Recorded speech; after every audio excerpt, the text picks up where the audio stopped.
నేను అపవాదికి అనుచరునిగానే కంటిన్యూ చేస్తా, కానీ నేను I will act like an Angel. నేను మీ ముందు బిహేవ్ చేస్తాను.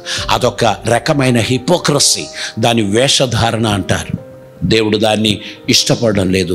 నీలో నిజమైన మారు మనస్సు కలిగినట్లయితే ఆ మారు మనస్సు నీకు గొప్ప శాంతిని కలుగచేస్తుంది, నీకు గొప్ప విడుదలను కలుగచేస్తుంది.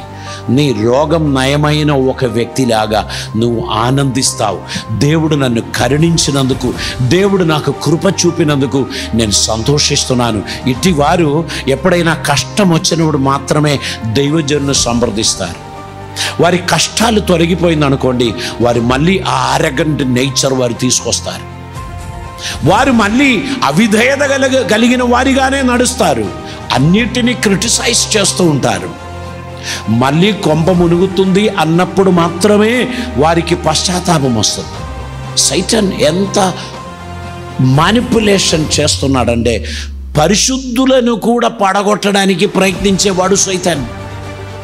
గనక నువ్వు గుర్తుపెట్టుకోవాలి, I am in the trap.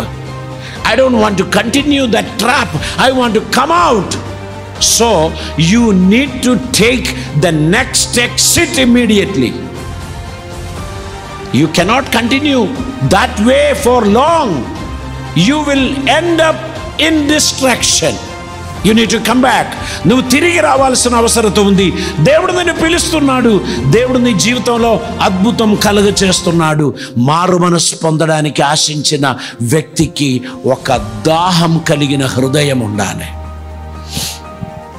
దుప్పి నీటి వాగుల కొరకు ఆశపడినట్లు దేవా నా ప్రాణం నీ కొరకు ఆశపడుచున్నది. Christian life is a changed life. రూపాంతరం కలిగిన జీవితం, ట్రాన్స్ఫర్మేషన్ కలిగిన జీవితం. ఈ జీవితం దేవునికి మహిమార్థంగా తీసుకొని వెళ్ళడానికి దేవుడు అనుగ్రహించినటువంటిదే. మనం ఆయన కృపలో ముందుకు నడవాలి, దేవుని చిత్తం నెరవేర్చాలి, దేవునికి ఇష్టలుగా మనం నడవడానికి మనల్ని మనం సమర్పించాలి.